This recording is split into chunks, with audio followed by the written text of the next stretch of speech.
Hello everyone, welcome back to another video. In today's video, we're gonna go over some of our shipping stuff, supplies, methods, and the shipping station area that we have set up.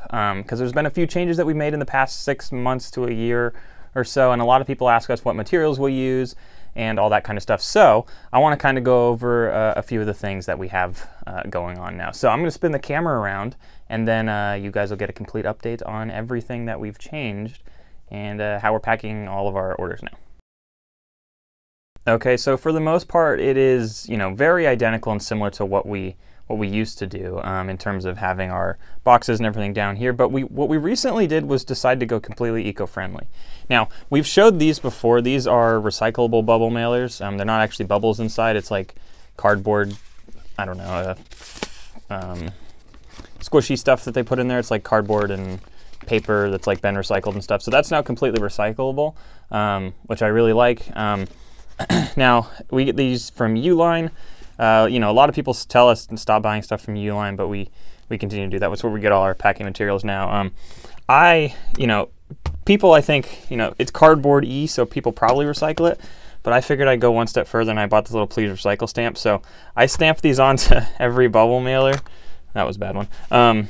But I specifically do this when ShipStation, which we use online, is loading. That's when I put the stamp on because, I thought at one point maybe I'd stamp it all ahead of time, so they all pre-say it. But since ShipStation takes its, 10 seconds to load once you purchase the label, I figured, that's plenty of time to stamp it. So that's a new thing we do there now. I don't stamp any of the boxes with that Please Recycle stamp just because I think people understand that cardboard boxes are recyclable. But if you're not recycling those, I assume, I don't know. Anyway, so initially years ago we had two different size bubble mailers. Since we've gone to the recycle ones, we just have this single size, which is about 4 by 8 interior, and it's not massive, but for the most part we move up to these 4 by 4 boxes once we exceed the size of that. And in terms of sourcing, these actually cost the same. In terms of weight, they also weigh just about the same. So that's one of the downsides to the recyclable stuff, specifically the mailer. It weighs a little bit more than, say, a completely plastic thin bubble mailer would. So that is the downside. So shipping costs technically could creep up a little bit with that. But yeah, we move up to this 4 by 4 box, which is honestly our most common box size, or actually probably our most common packing vessel at all is the 4 by 4 box. And then second most common probably the bubble mailers. But then we move up to this, it's stuck.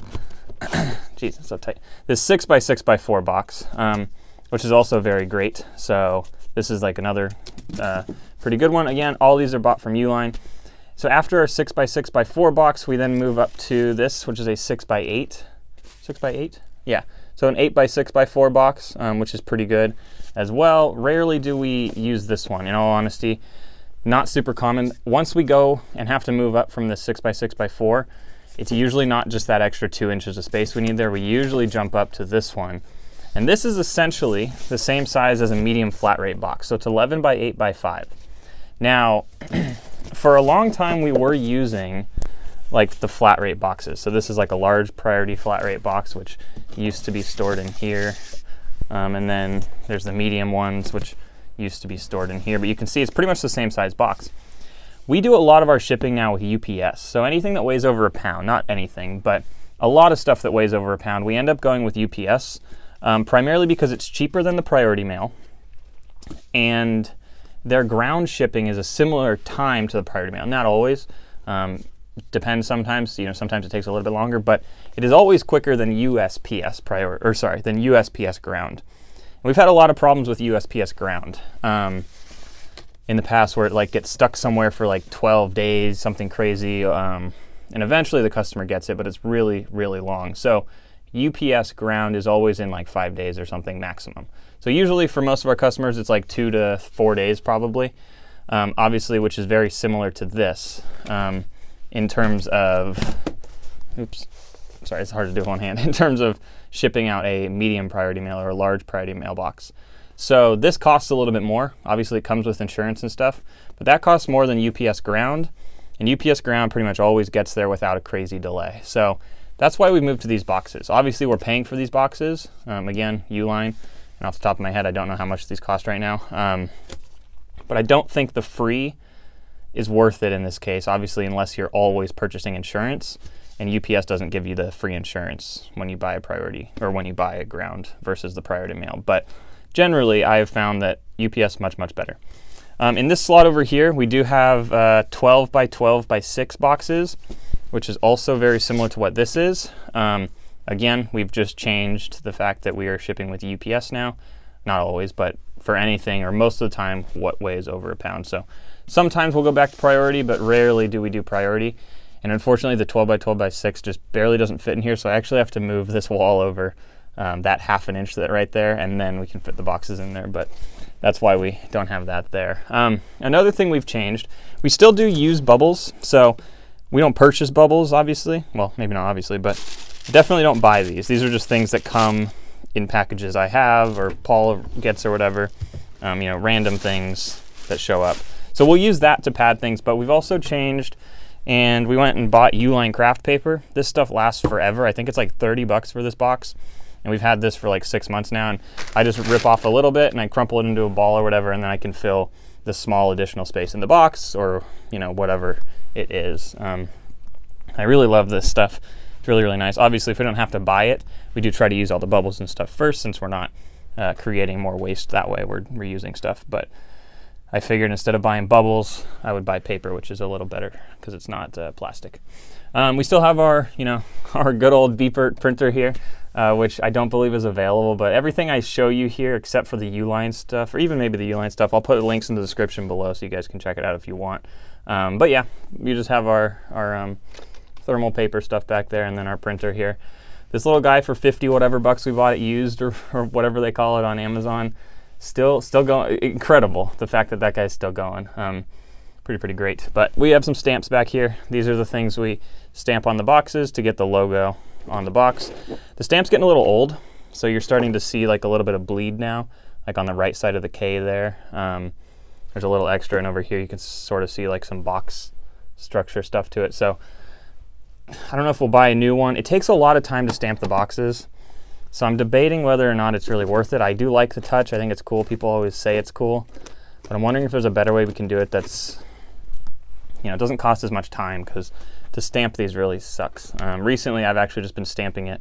You know, I'll come in the morning and I'll see there's 10 orders, and I'll be like, okay, these are roughly going to be these, and I'll stamp 5 of these and 5 of these, and then, you know, we're fine for the day. But we used to just stamp them all for like the entire row, and you can fit about 100 of these boxes in here and about 75 of these boxes in here. So we no longer stamp a ton like that, but if you guys have any ideas, I don't want to pay for custom boxes because they are very, very expensive, so definitely not worth it. This is now just a little storage thing.